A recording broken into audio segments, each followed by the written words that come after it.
I want to welcome Michelle and Ruben here to be with us today. Michelle Randall holds a Bachelor of Arts degree in psychology from San Francisco State and a doctorate degree in educational psychology from the University of Madison, Wisconsin-Madison. She's taught both at preschool and university level, including classes on a variety of topics in child development, psychology. She's interested in how children learn, the tools they use for learning, and the socio-cultural influences on learning. At Bay Area Discovery Museum, Michelle is responsible for authorizing original research publications that are synthesized from the most innovative, influential, and recent research for a range of audiences, including parents, educators, and museum professionals. So Michelle comes with a great breadth of experience. We're so glad you're here, Michelle. And then also joining us today is Ruben Connor III. And he is a lead educator at the Bay Area Discovery Museum with 6 years experience working in early childhood with early childhood learners and their families. He has a BA from Christopher Newport University in Newport News, Virginia. And although his educational background is in history, his professional and volunteer experience is deeply rooted in early childhood education. He's a passionate educator who hopes to create effective and equitable learning experiences by fostering every child's natural sense of curiosity and agency. At the museum, he's responsible for creating and facilitating STEAM, science, technology, engineering, art, and math programs, and design-based curriculum that inspire creative problem solving.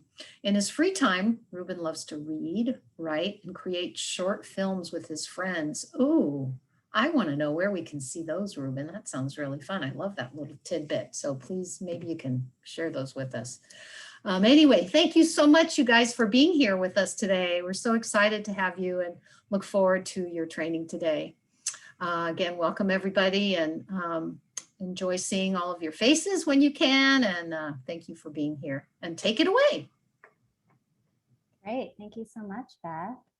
And Leah, let me just figure out here how to share my screen with everyone.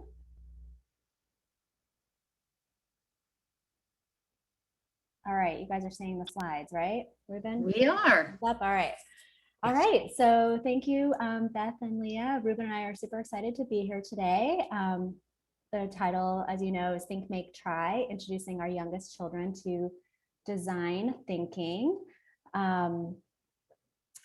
This is a little agenda about what we're going to do today. We're going to just go over a little bit workshop norms. We'll talk for a second about who's here and why you're here. What is Think, Make, Try? We're going to do a little scavenger hunt. So wherever you are, at home, at work, a little scavenger hunt of materials and hands-on activity in breakout rooms together.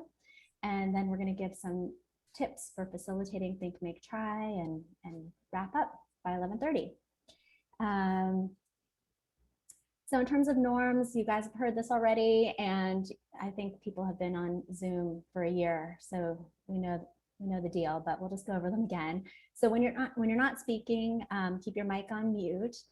We welcome interaction, so sorry, excuse me. Hopefully we will hear you speak. Keep your video on as much as possible. I see a lot of you have it off. You might be in places where it's not as comfortable to have it on, or the bandwidth might not be great, so we totally understand that.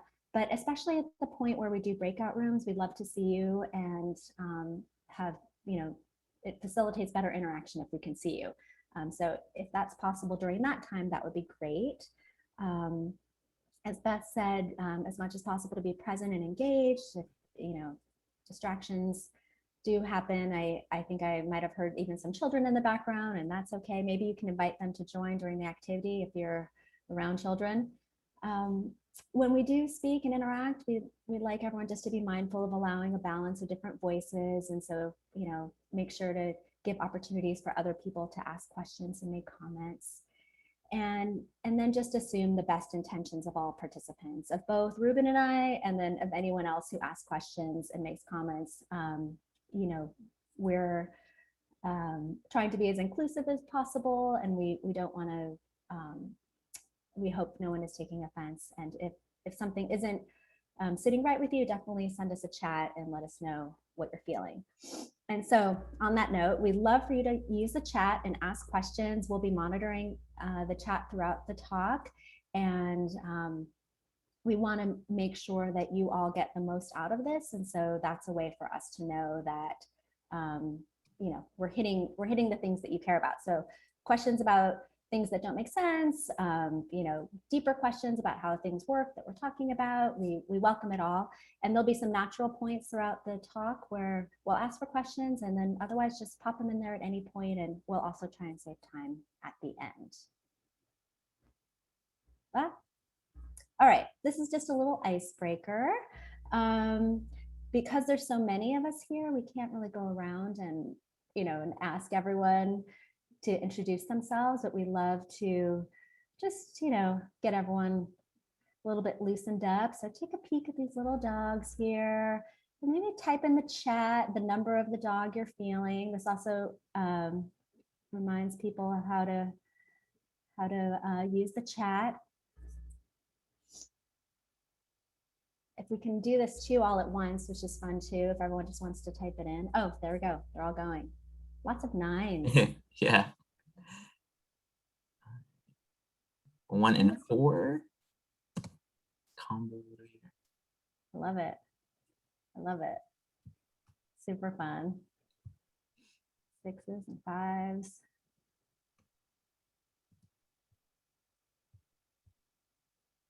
Really fun. Really, really fun. I think it gives us a sense of who we have here. Yeah. How people are feeling. Some are more playful. I like that. I think 9 looks a little content. I don't know when you chose it, those of you who chose it, what you were feeling, but hopefully that's what it is. Great. Super fun. Thank you so much for doing that. So everyone knows how to use the chat, which is great. It's good practice. Keep checking it out.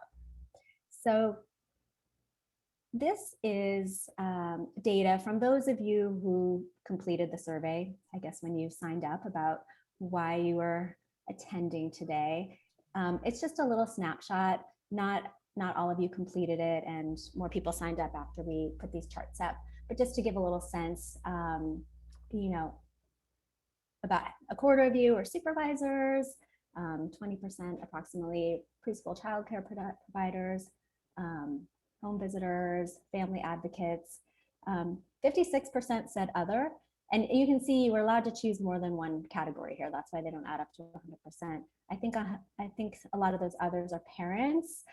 If there's some other capacity that you're here representing, other than what's shown here, type it in the chat just so we know who you are. And sometimes it helps us maybe direct our talk. And on the right hand side, you can see the ages of the children that you work with. So the majority of you are working with children 3 to 5 years. Again, you could choose more than one category. And then a lot of you are working with children who are younger than that also. So the newborn up to 3 years too. And fewer on the older age spectrum. So we definitely, when we saw that we were in this 3 to 5 year range, we tried to gear, you know, a lot of the presentation and the activities we're going to do towards that age range. And so we hope that we'll be meeting most of you where you are. But everything that we're talking about today can be scaled up or down. And so we hope to address that for you. So if I can switch slides, which I don't seem to be able to do right now. There we go. And then some of you wrote in some open-ended comments about why you were joining this presentation today. So how to support babies in your care, activities for young children with their families, new activities to do during parent-child virtual play groups, supporting inquiry-based learning, helping families interact with their children, and new fun learning opportunities for children. And, you know, the programming that we do is usually geared towards the DRDP. And so hopefully you will find that what we're talking about today meets all of these needs and others for playful interactions with children. So again, we're from the Bay Area Discovery Museum, Ruben and I. We sometimes call that BADM, and so you'll probably hear us say BADM throughout the talk, BADM. So don't get confused by that. This is a picture of our site. I don't know how many of you have had an opportunity to come visit us before. If you know how to use the reactions, you could even put that in. Oh yeah, or old fashioned, just real thumbs up in the screen too. We are in Sausalito, just so on the north side of the Golden Gate Bridge. This is a view from our outdoor play area. And our mission at the museum is to transform research into early learning experiences that inspire creative problem solving. And so we do that in the way that Beth suggested when she was introducing us. We look at the research, we pay attention to what's going on with the research in child development and education, psychology, neuroscience, and we distill that research into the most, I guess, the best practice findings for working with children and their families. We publish white papers, and we design our programming and our curriculum at the museum and for the community around these best practices. And that creative problem solving is really our mission, right? So everything we're doing is really to support creative problem solving in children and their families.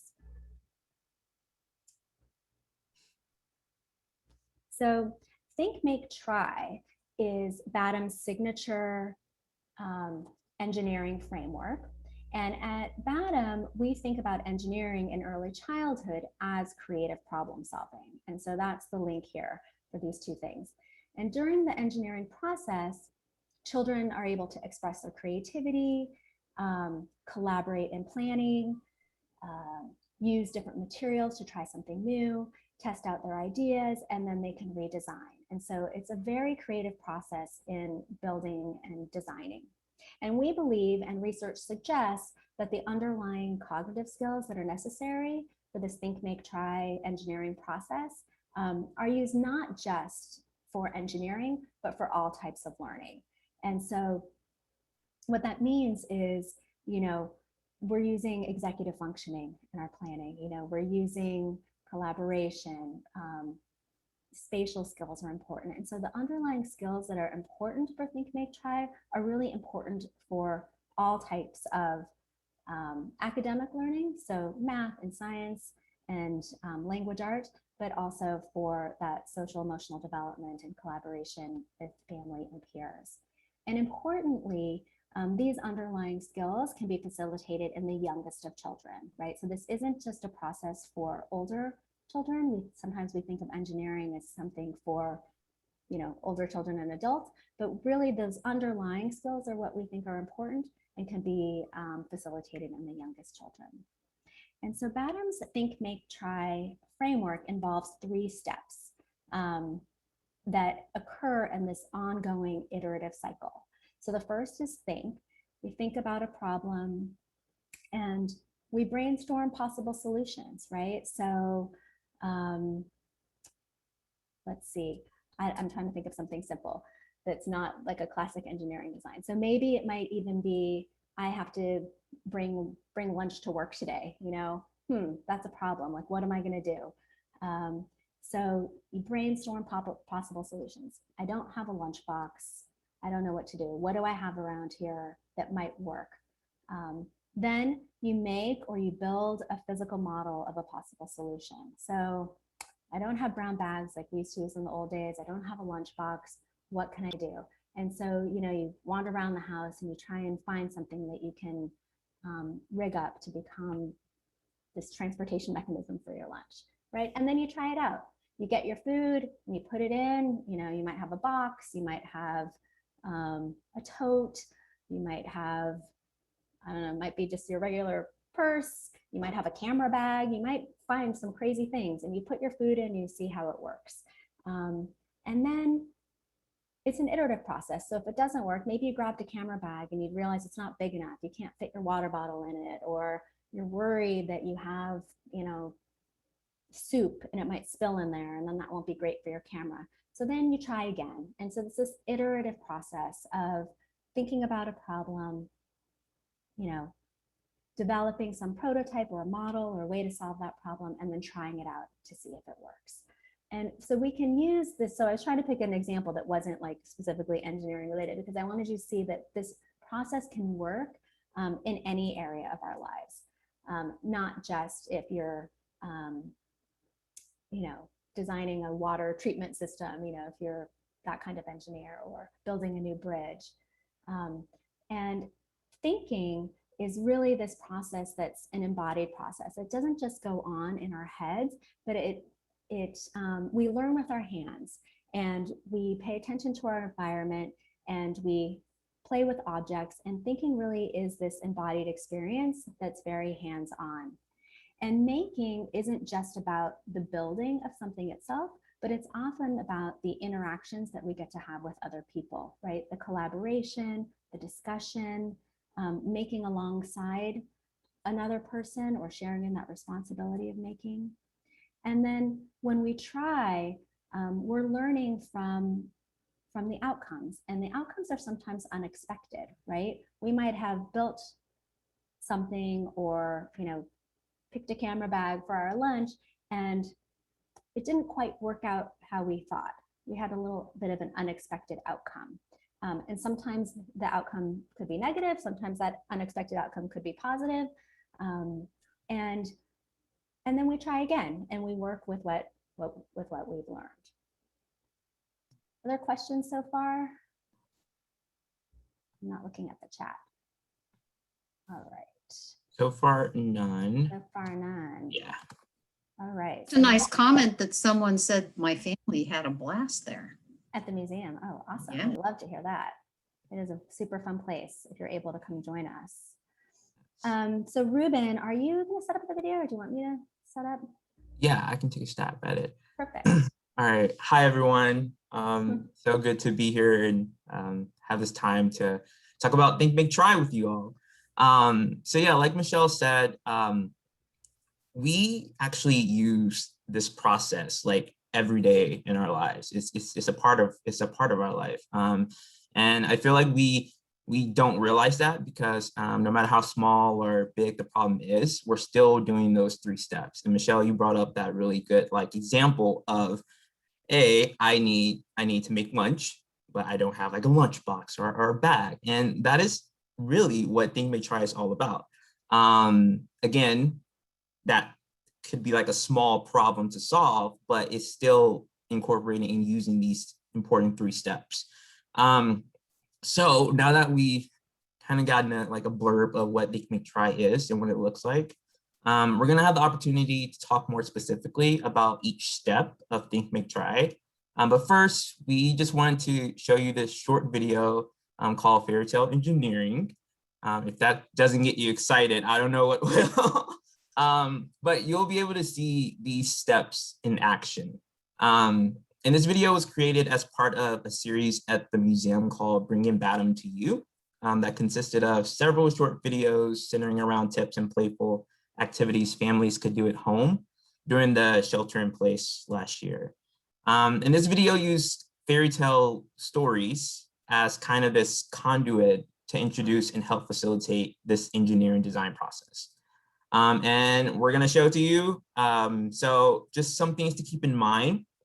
And we'd like for you to just think about what you notice and what are some things that kind of stand out to you, whether it's the language or kind of like the modeling of these 3 steps, because we're gonna use it kind of like as this case study for thinking about Think, Make, Try.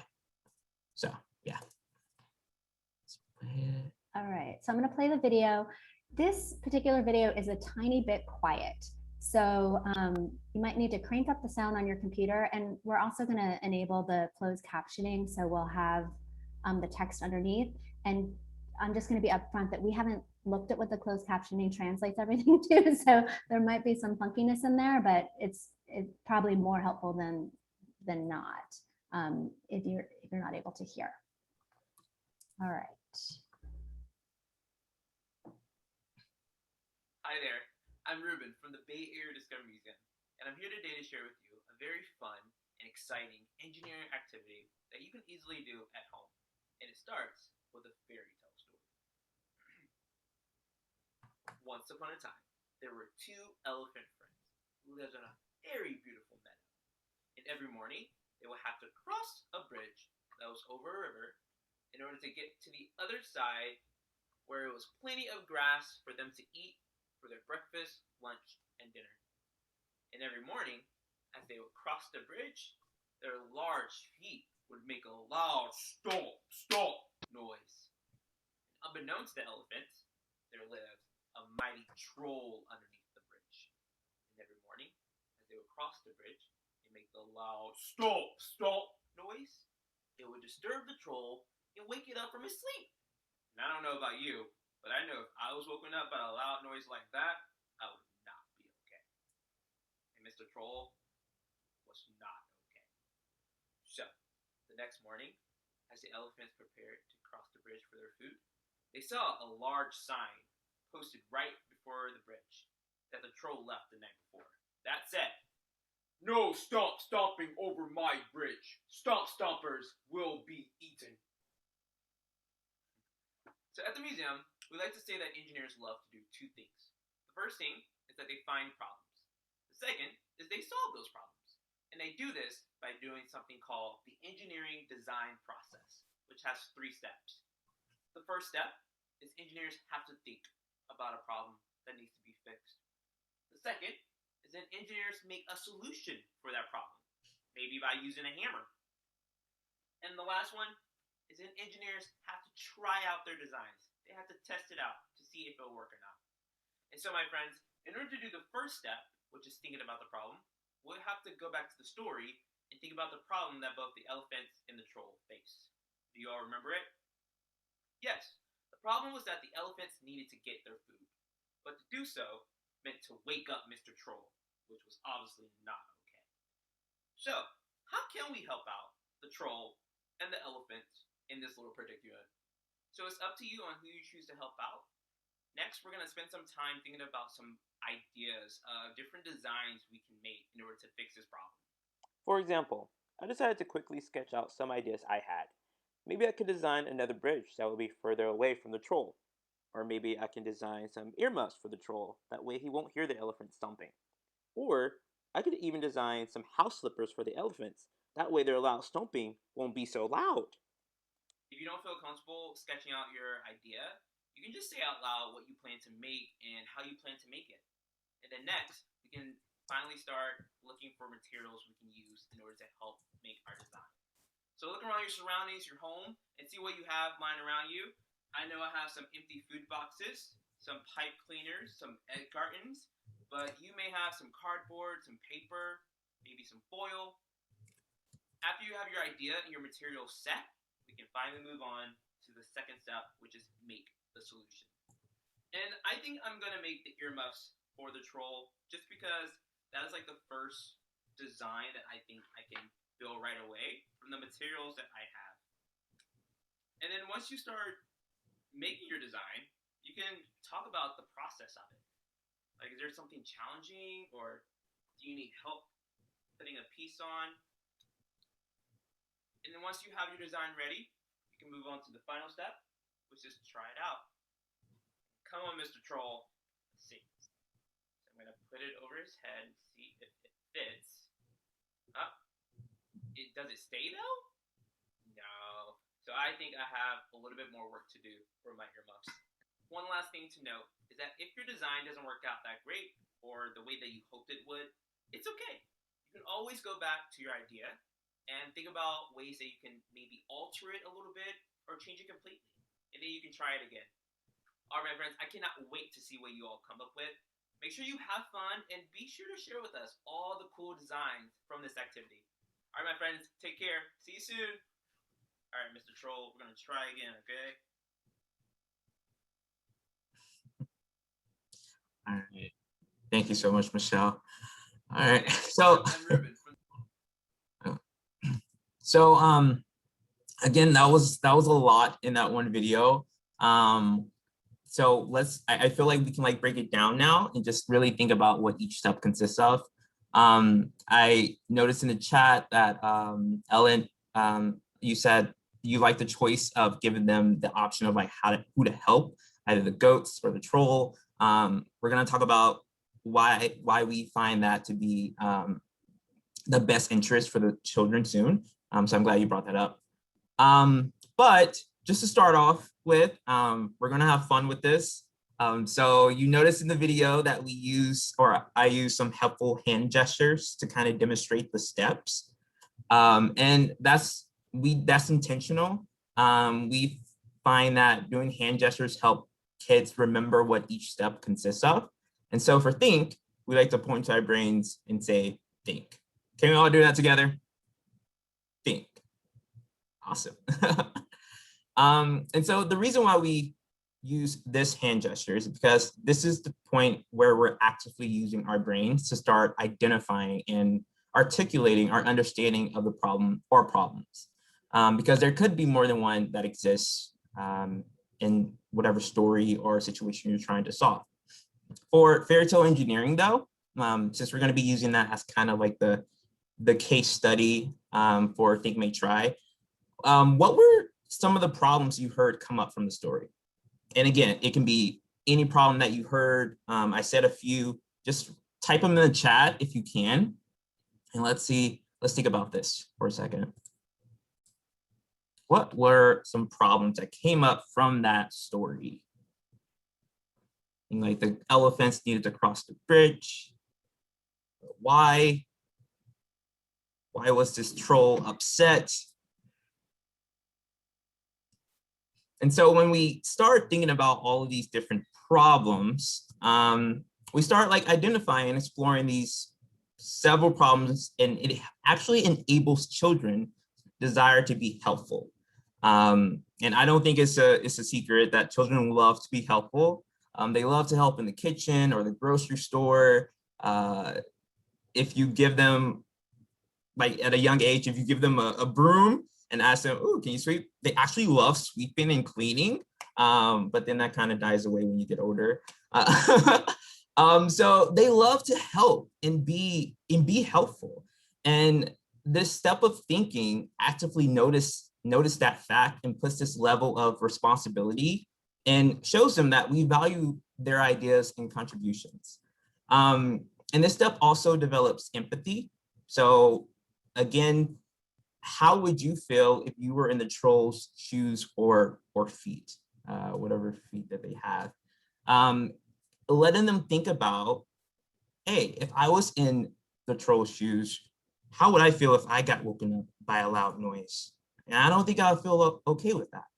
And so it gives them that empathy level of how to help whoever or whatever they're choosing to help solve for this problem. And in that way, children can also may use like their own experiences or emotions to think about how they might help solve the problem. And so kind of the big takeaway from this step is the act of brainstorming possible solutions. And we like to encourage many ways to solve problems before selecting one solution to work on.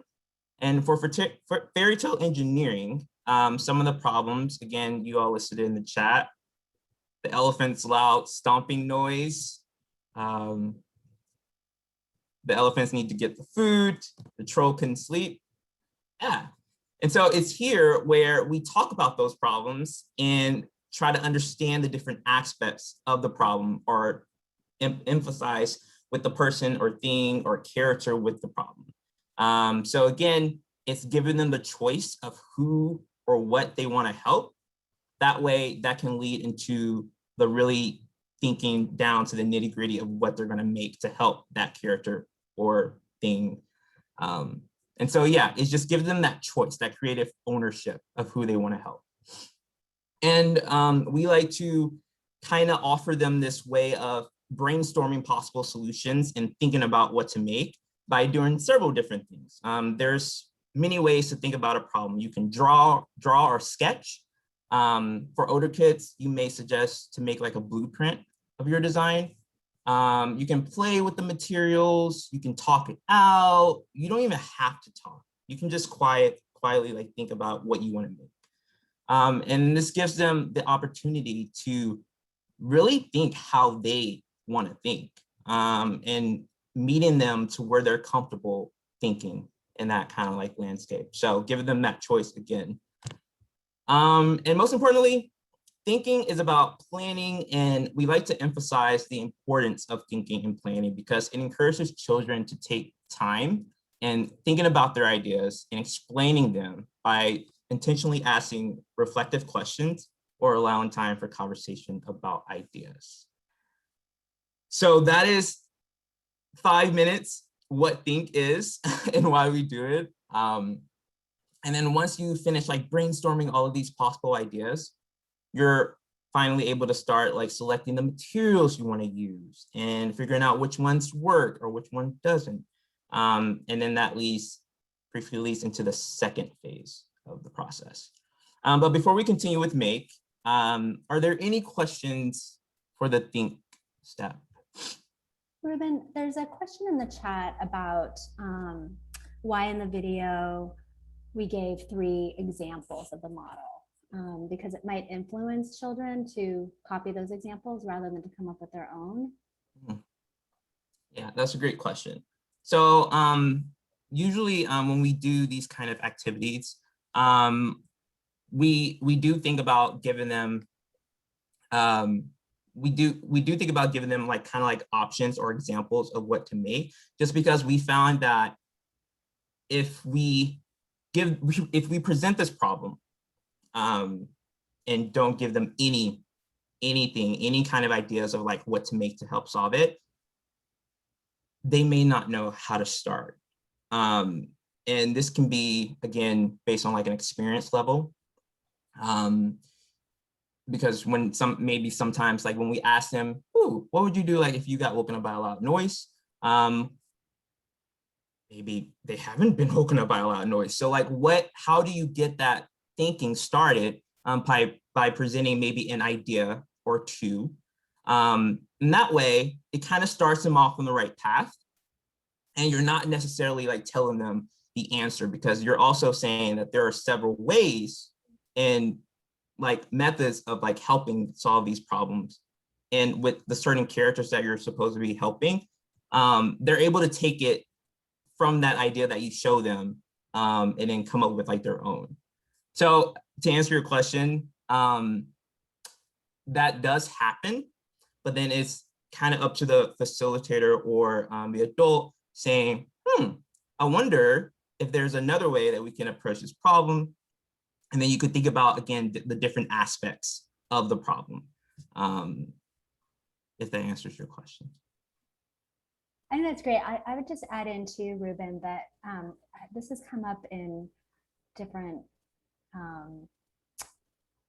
presentations that I've been a part of recently too, where people are really talking about the process versus product. And so, you know, when we give ideas too, we don't mean make yours look just like mine, right? It might just be like a bouncing off idea. And I think, as Ruben was suggesting too, like you, depending on the age of the children that you're working with, you might give, you know, more or less support with that step, right? You might first ask them if they have any ideas and then only offer supports if you, you know, if you're not hearing any answers, if they get stuck, if they say, well, I'm just going to scream at the troll, you know, or, you know, whatever it is that like not as productive.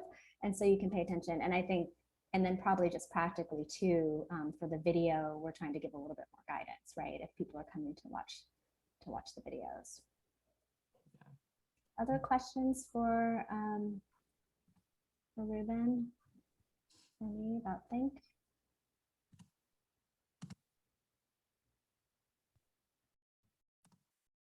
All right, should we move on, Ruben? Yeah, we can continue. There we go. All right. Okay, so now we're on to the making. So what does that entail? For this step, we can't forget the hand gestures. We like to use kind of like a tool of some sort. Maybe you want to use like a hammer. So we'll like do this and say make. Or you can use like a marker, because that's a kind of tool. You can use scissors.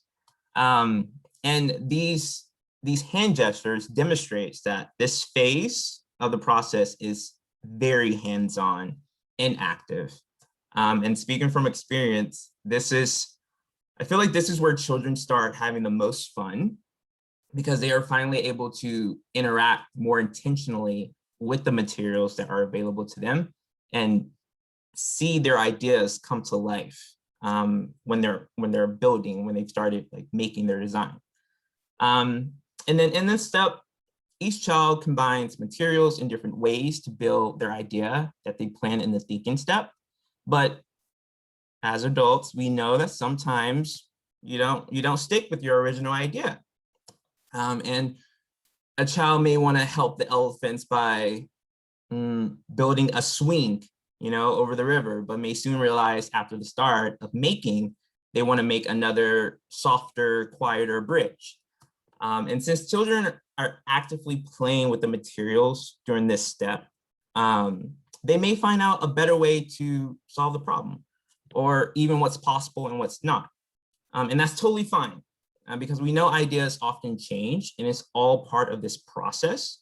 So I want to say that these may be 3 steps or phases of the engineering design process, but they're not meant to be exclusive to that time that you're doing the step. So there can be a little bit of more thinking when you move on to the making part, or a little bit of making when you started to think. And so just keep that in mind, because the transitioning, yes, it's kind of, you have to make it a little bit more formal, but you're able to do each step and like it's everywhere. There's a little bit of thinking and making and trying and making, et cetera, et cetera. And then for this step as well, a big emphasis of what we like to do is we like to talk through specific features of their creations by using reflective questions to prompt children's thinking. And then this is questions that come from what you are noticing and wondering as the adult, as that facilitator, that teacher. So it works both ways. So like you can say, I wonder what this piece do, or can you tell me more about this part? I noticed you paused when you got to this part. Can you tell me more about what happened? That way, by asking those reflective questions, it continues the conversation about the choices that they are making and noticing any changes or adjustments that need to happen based off of that. So you're noticing what they're doing, they're noticing what they're doing just by you asking them questions, and it kind of paints that lovely picture. All right, any questions on the making part before we move on to try?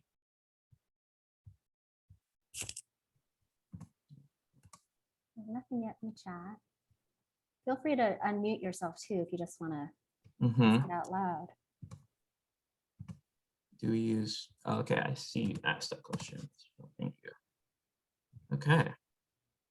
You can All right. you can say it out loud too, then in case people aren't reading the chat. Oh, no. Someone asked a question, you answered it. Can I ask a question? Yeah. Yes. Go ahead. So when you're doing these kinds of things virtually at home, over Zoom like you're doing, do you ask kids to go and find some boxes or stuff? How do you deal with the fact that not everybody has pipe cleaners and all that? Yes, that is a great question. We were met with that challenge when we were thinking about how to transition our in-person classes to virtual, right? That availability to craft materials. So we're actually going to participate in one soon. It's called like a material scavenger hunt. So with that, we came up with this scavenger hunt idea. That way kids and families could find things that they had near them themselves. So yes, they can, if they want, they can use a box. They can use spoons or forks or pens or books or DVDs, or they probably won't have DVDs. Aging myself a little bit. But meeting them on their level and what they have at their home. And then it also makes what they design a little bit more special because they're designing these things based on stuff that they have that are theirs. And so it's not like someone like bought them or it's like a kit. they use accessible materials that they have there.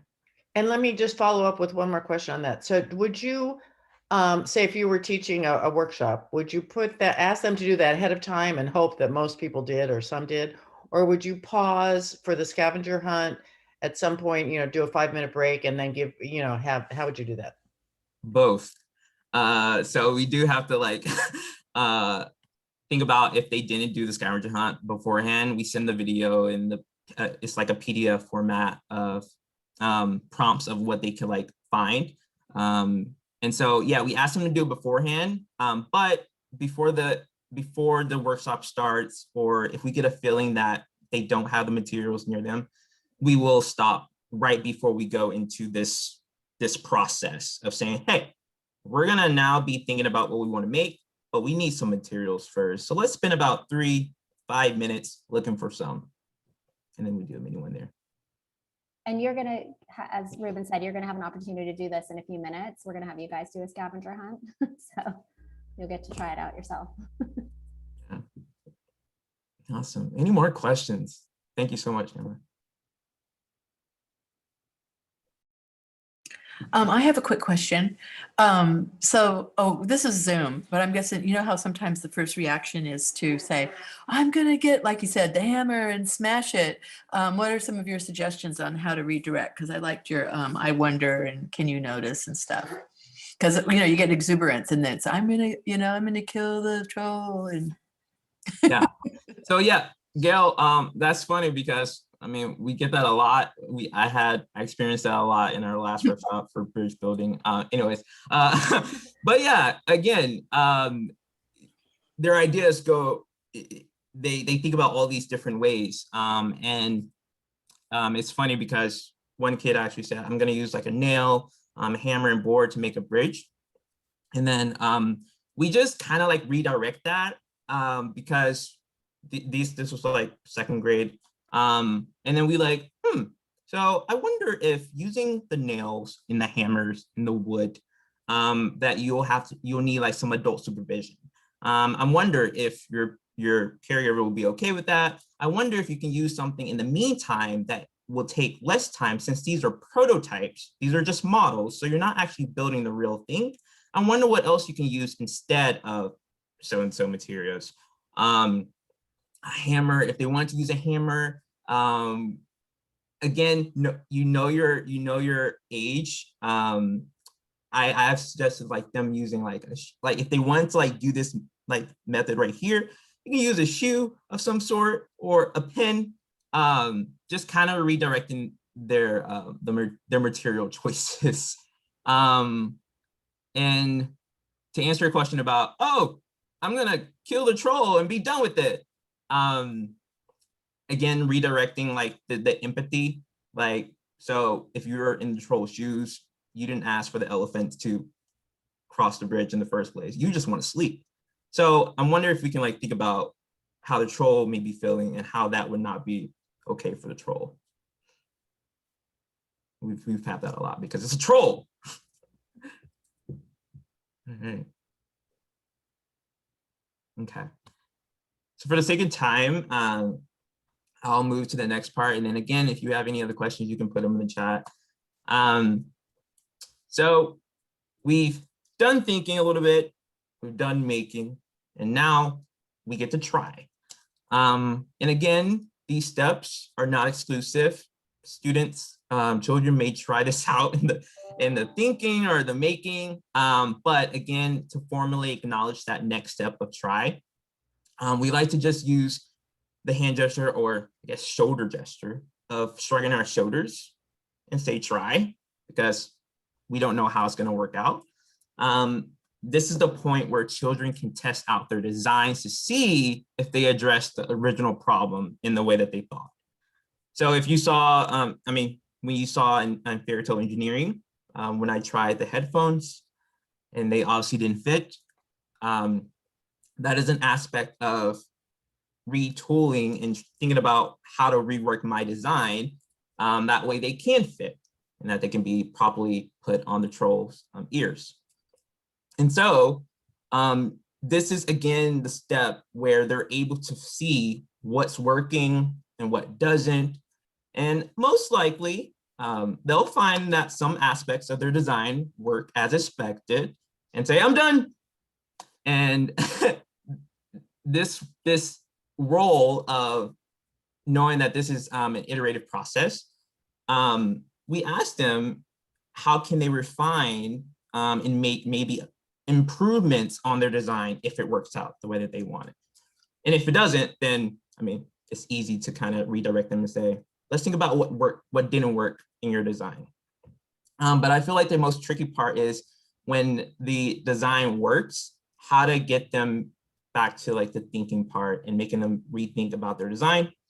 And so during this time of experimentation and reflection, a way to push on their thinking, even when their design is successful on the first try, you can maybe like ask them, how can they improve their design? Like, I wonder if we can make this even better or stronger. Can we make it more sturdy? Is there a way to add on ... That way they're able to, again, repeat this process and think about how to make their design even better. And again, if it doesn't work out the way that they thought, you can ask them questions or prompts saying, I noticed that didn't work out how you planned.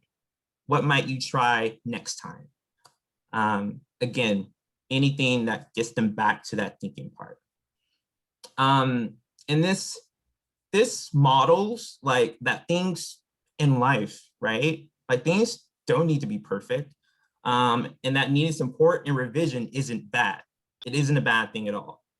And so the try step can be especially challenging for children who are less comfortable with the feeling of failure. Because I mean, this feeling that failure is a bad thing is really part in our lives early on. And so it's important as educators to emphasize that that is okay and that is a part of this process. It's okay to have things don't work out the first time. And how are you gonna get it to work out the way that you want? All right. And so just noticing that and figuring out and realizing how to redirect that way of thinking is tremendously important for this for these group of ages. And that is Think, Make, Try in a nutshell. So again, any questions about try or any part of this process? Ruben, I think we should move on to our scavenger. Okay, good. To make good. sure that we have time. Okay, awesome. All right, so again, this is gonna be a fun experiment. Now that we've got a taste of what Think, Make, Try is, we're gonna finally do it ourselves. So pretty soon, we're gonna show just a short video clip, kind of introducing these series of problems. Again, it's gonna be kind of similar to fairy tale engineering, where it's gonna present like just a story, and then you'll take from it what kind of problems you heard and what kind of problems you wanna help solve. And then we'll show that, and then we'll do like a quick little scavenger hunt, maybe a 5-minute one. That way you can find some materials to look for and like use for your design. And then we're gonna break into breakout rooms where we're gonna be thinking, making, and trying in those rooms more, and just in smaller groups. I think that's enough expo for the video. Oh, all right. Yeah, okay. All right, so we're just, the sound on this one should be better. So we should be okay here. And we're just gonna watch the beginning part of the video, the setup of the problem. Hi, I'm Ruben Connor, and I work at the Bay Area Discovery Museum. And Oh no, did you hear that? It sounds like someone's in dire need of assistance. Let's go check it out and see what it's all about. So, what seems to be the problem here? Oh no, so it looks like the Cutie twins and Mr. and Miss Citrus have somehow gotten separated from the rest of their family. Wait, what was that? Come a little closer. I think they're trying to tell us something. You have to make a family gathering soon, and the only way to do that in time is by crossing this river. But the current is too strong, and you can't swim. Wow, it does sound like you're in a bit of a pickle. But I wonder what I can make to help you get across this river in time in order to make your family gathering soon. Let's think about this, shall we? So let's see what I can make that can help the citrus family get across the river in time to make their family gathering with the materials that I have. I have some. Oh. All right. All right. So, okay, cool. Awesome. All right. So, you've heard the video. You can take away with it some problems that you heard come up. Now, again, we're gonna have an opportunity to do a quick little scavenger hunt. And with this, we usually send to kids and their families kind of like a PDF and a video about what it entails. And so again, it's only about finding things that are around your surroundings that you could probably use for your design. And again, it's somewhat open-ended. Again, you can use and find anything that you think would be awesome to solve for these problems of the cuties. But if you take a look at this graphic, it breaks down the materials into certain like characteristics. If you're working with younger kids, you can even break this down even further to like, I wonder what kind of materials you can find that are blue, the color blue. You can break it down to color, you can break it down to size. But for these purposes, we just like to think about different characteristics and properties of materials. So find some things that are flexible. What are some things that you can find near you that are flexible? I'm thinking of maybe paper. Do you have foil in your home? And then you can also try to find some things that are hard. I wonder what you can use to find something hard. And then again, finding soft materials that you could probably find near you. That would probably be good for your design. So I don't want to share all the things that you can find. I want to give you all a little bit of a choice, but kind of thinking in that mindset of looking for things centering around different characteristics. Do we have any questions? We're planning to spend, Michelle, is still like 5 minutes. Yeah, let's spend 5 minutes collecting items. And so in this case, I mean, as Ruben said, I think typically we would have people collect items in these different categories. In this case, just think of the problem, right? So the problem is getting the cuties across. So what do you have? You know, we don't expect you to have cuties at home, but what do you have? Like, I'm using little erasers. So like who's your family? And then find some materials to get them across a river. Just whatever you have nearby. It doesn't have to be anything special at all. And then we'll come back in 5 minutes and we'll just break into 2 groups, and Ruben and I will each be in one group chatting about the process with you. So yes, feel free to mute yourselves, turn your video off if you want while you do this. Restroom while you're up, like that's fine too. And we'll come back right at 11. Welcome back, everyone. So we have 12 minutes, right? That wasn't enough time to finish your designs. I'm pretty sure, yeah. I mean, some of you all managed to finish some really cool prototypes, but if you didn't have time to finish, that's okay. We tell kids all the time that, again, this process is not meant to be like a completion factor, right? You're always more than welcome to continue on, take as long as you want. And yeah, if you want, you can continue working on your designs after this workshop is over. That would be great. All right, Michelle. Yeah, so hopefully for those of you who didn't actually build something or who just found, you know, other materials, hopefully at least had an opportunity to think through the process and how you might work on this process with children. I want to just talk for a minute or so about scavenger hunts. And there were some questions about this before too. So scavenger hunts themselves are a great, like a really important part of learning, and they really support learning. They support children in noticing the world around them, right? So when they have to go find objects and figure out what might work to create a solution to get across the water, they're noticing the properties of objects.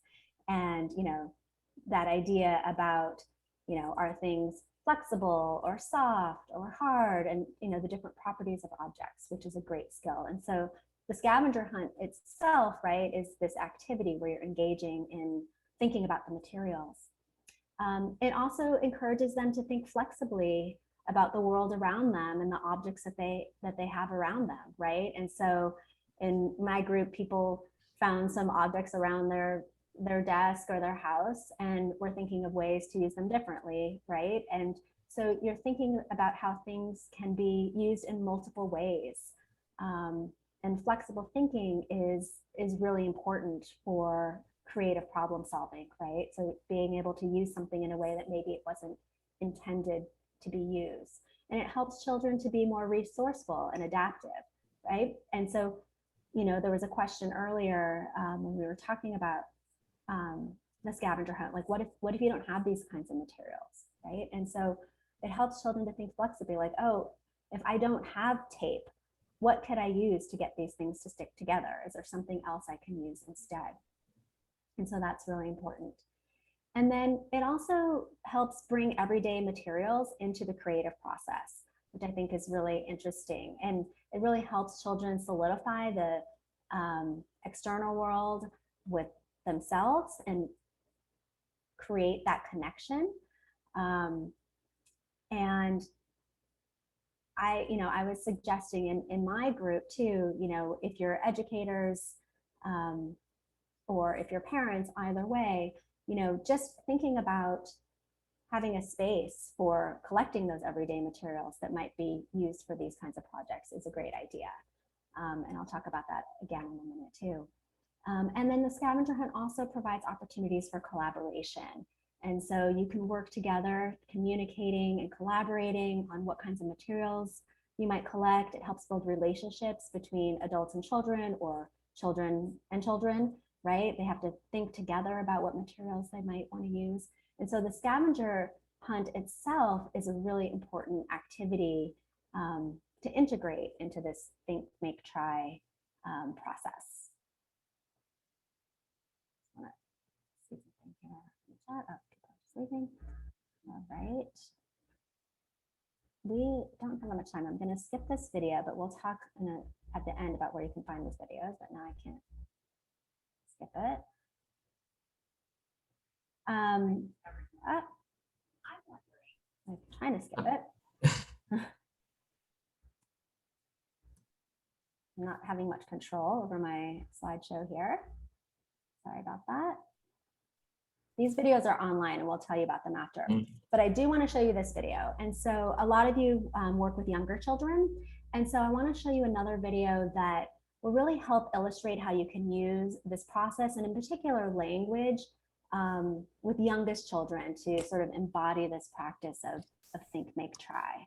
And this video is from the Erickson Math Collaborative that you can find on their website, and afterwards we can pop that in the chat too. Hey, about the other end. What about you, Cody? You gonna drop one of your balls in there too? No? Look. Uh-oh. It won't go in there. Look. It won't go in. Let's see what will happen if we try to put it in that one over there. Go try to put it in that one. Nope. It doesn't go in that one either. What about if we choose this one? This bigger one. It's wider. Does it go in? It went in. Yeah, it went all the way through and it rolled all the way over there. So I love this video. I think it's a really great example of how we can communicate with the youngest children, even when they aren't communicating back with us, right? These children are not talking, right? They have passive, the little boy has a pacifier, and the instructor is really using language to help guide their problem solving, right? And I would love for you, we don't have that much time. I would love to spend time talking about it, but I'd love for you to maybe even pop in the chat, like what you noticed about the video. What do you think that she was doing that was helping move their play and their learning along? Did you notice anything at all about her interactions? She was leading it by example. She was showing, demonstrating. Right, leading by example. Someone wrote in prompting hypotheses, open-ended questions, really great. Thinking orally, right, sort of narrating, making comparisons and talking about cause and effect. This is great, you guys are great. Yeah, and she used multiple words for the same kind of process, right? Like wider and bigger. And so really just helping, model that thinking about a problem, right? How do we get the ball from one end to the other? And so she's modeling it, and she's thinking it through, right? Narrating the actions, as Felicia just wrote in. And that's how we can start working on this process with the youngest children. And so you really can bring it down to the youngest ages. And they're super engaged. They probably were engaged in this activity for a really long time. Great. See if I can advance here. So some tips for facilitating Think, Make, Try. I think it's one of the most important things is to encourage exploration of everyday objects. Exploration, like fruitful exploration, really takes place when we explore the objects around us, the objects that we use every day in our life, how they work, what we might do with them.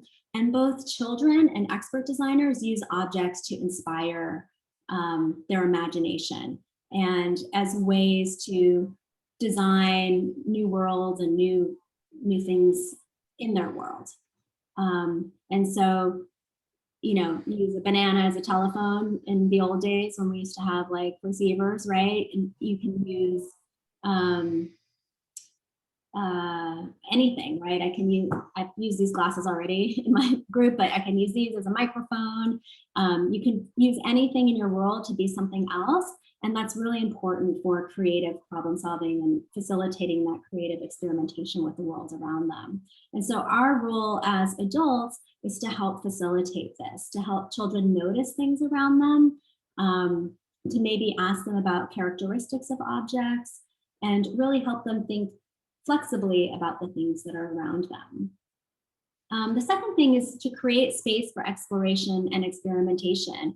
And so to have this be part of your everyday experience. So if you have a classroom or in your house, I talked about with my breakout room that when my kids were little, I just used to keep a brown bag in our closet, and I would just throw everything in there that was clean enough that I might have put like in the trash or recycling, right? And so the classic egg cartons and toilet paper rolls and random lids of pens that had dried up, or,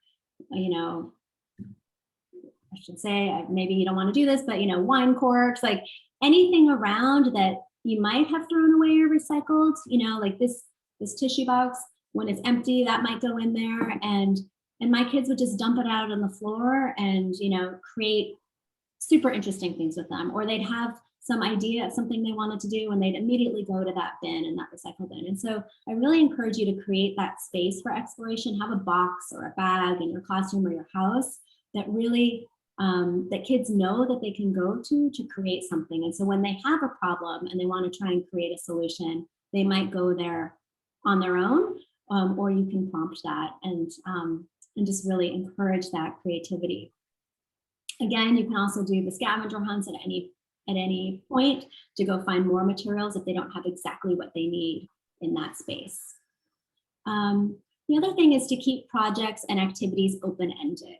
So you want to make sure that they know that there's no one answer, there's no right or wrong, that any ideas are worth pursuing with safety in mind, right? If hammer and nails isn't appropriate for inside your house, or you want to make sure there's adults around, but any ideas should really be explored. And if safety is a concern, maybe, as Ruben said, use language about asking for other ideas. Is there another way we can do that, right?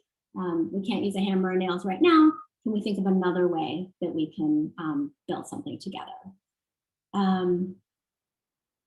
So working together and collaborating is really an important part of this process. So there's different ways that we can collaborate together. We can divide and conquer, right? You can build one part and I can build another part and then we can put it together. We can work on something together, shared at the same moment. And, and then we can also just do separate things. But any of these ways that we're collaborating really create not just a relationship between the collaborators, but also help children learn, right? Because even when we're working side by side, children are watching. They're watching what we're doing. They're watching what their peers are doing, and they might get other ideas and build on those ideas, or use someone else's idea to help enhance their own idea. I see Catherine has her hand up. Do you have a question, Catherine? Yeah. I didn't get to share during our group session, but I've got a project that I worked on with my son for a community project, and it was basically recycled items. So we built a train, and I just kind of have it here. We're about to put it back into recycling, but we literally just used like toilet paper container, tissue paper that was super random, some lids for the tires. Love it. And you can see like the cup holders, and this was all just stuff that we painted. Like this was a Lysol container, the little round cylinder, and then this was like an oatmeal container. So all stuff that was in our recycling for that week, and we just kind of put it into something. And that's a Starbucks cup, so the eyes on it.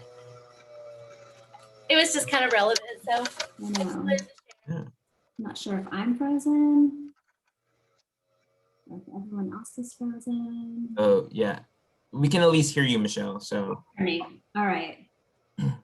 And on my screen, everyone froze, but I'm seeing I'm unstable. So hopefully you can hear me. Thank you for sharing, Catherine.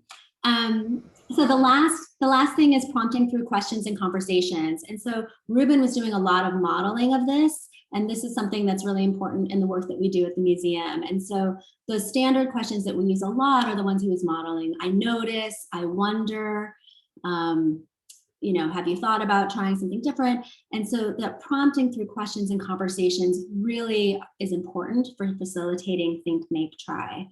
And I see that we are at the end of our time, but I really want to show you guys these resources that we have. Oh, Ruben. Oh, it's no. We have to do this. We have to do this part first. Yeah. Yes.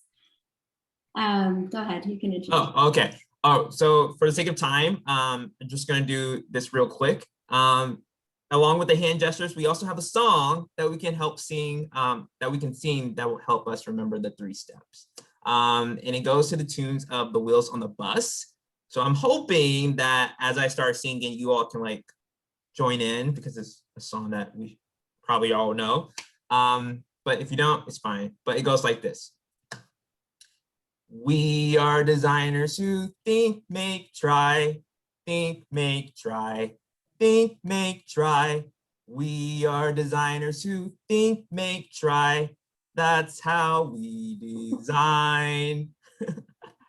Awesome. And you can do another faster one. You can do a slower one with your classroom or your students or your kids, but it's totally up to you. But you also have this as a resource.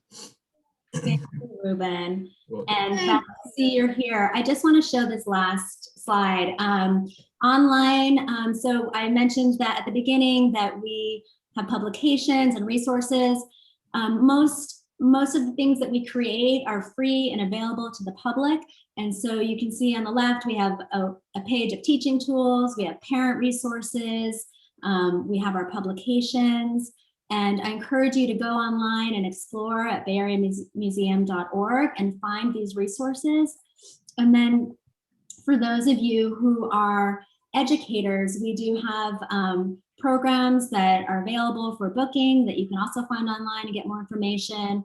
The Try It truck, which brings this think, make, try engineering design process to your school or community center or library.